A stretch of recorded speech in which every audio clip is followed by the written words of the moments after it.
Alhamdulillah, Nabi sudah menjaga kita. Di mana?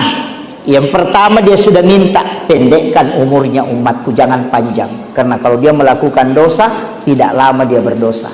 Nanti hisapnya juga tidak lama. Itu Nabi minta. Makanya kita itu tidak panjang-panjang umur, Pak. Antara 60-70 aja. Nabi sudah minta itu. Jadi kalau ada keluarga meninggal di umur 60, itu panggilannya Rasulullah. Jangan terlalu bersedih. Iya.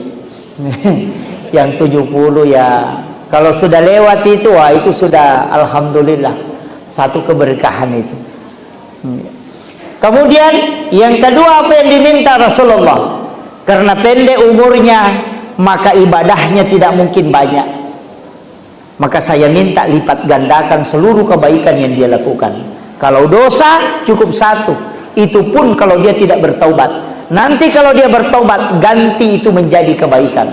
Maka dari situ orang yang berdosa kemudian bertaubat, kata Nabi, sama kalau dia tidak pernah melakukan kesalahan.